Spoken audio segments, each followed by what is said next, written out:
ఈ ఫోటోలో అతను ఆమె ఎలా ఉన్నారు?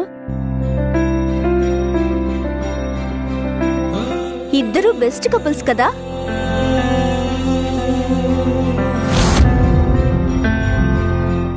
పొలిటీషియన్, పోలీస్ ఇద్దరినీ కలిపి ఒకే ఫ్రేమ్లో బంధించాను. ఎలా ఉంది? చాలా బాగుంది. మీ బావ రాగానే కనపడేలా పెట్టావు. అక్కా చెల్లెళ్ళిద్దరూ నా ఇంట్లో పండగ చేసుకుంటున్నారు. అల్సర్ లేని నాకు అల్సరు, గ్యాస్ ట్రబుల్ లేని నాకు గ్యాస్ ట్రబుల్ తెప్పిస్తున్నారు. Thank you Pravallika. నా ఇంట్లో నేను బయట దానిలా బాధతో ఉండాల్సి వస్తుంది. వీళ్ళు మాత్రం ఇంటి ఓనర్లలా చాలా హ్యాపీగా ఉంటున్నారు. తట్టుకోలేకపోతున్నాను. ఈ సంతోషాన్ని చూసి నా కళ్ళు ఓర్వలేకపోతున్నాయి. సరే, నేను ఇప్పుడే వస్తానుండు. అలాగే అక్క.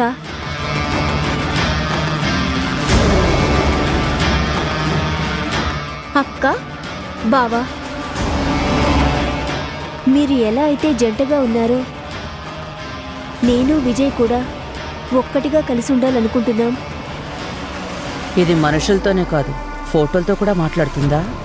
ఏం మాట్లాడుతుందో మాట్లాడుకొని ఎంతసేపు మాట్లాడుకుంటుందో చూద్దాం. నాకున్న పెద్దవాళ్ళు మా అక్క, మా బావ మీరిద్దరే. మీకు చెప్పుకోకపోతే ఇంకెవరికి చెప్పుకుంటాను? అక్క, విజయ్ నేను ప్రేమించుకుంటున్నాం. త్వరలోనే ఇలాంటి ఫోటో ఇంకొకటి రాబోతుంది అని చెప్పడానికే నేను మీ ఫోటోని ఫ్రేమ్ కట్టించి తెచ్చాను. త్వరలోనే మీ ఫోటో పక్కన మా ఫోటో పెడతాను.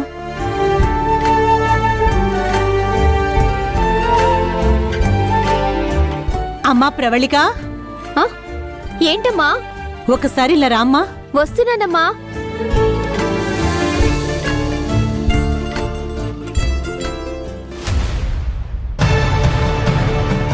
ఏంటమ్మా?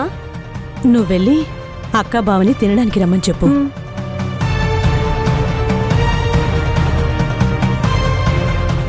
ఈ ఫోటో తీసి బయట పగలగొడితే మంజు గుండె పగిలిపోవాలి, సత్య మనసు విరిగిపోవాలి. అలా చెయ్యాలి. ఫోటోని చేస్తాను.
అమ్మా, ఈ ఫోటోని ఎవరు పగలగొట్టారు? ఇంకెవరు? నీ భార్య మంజు.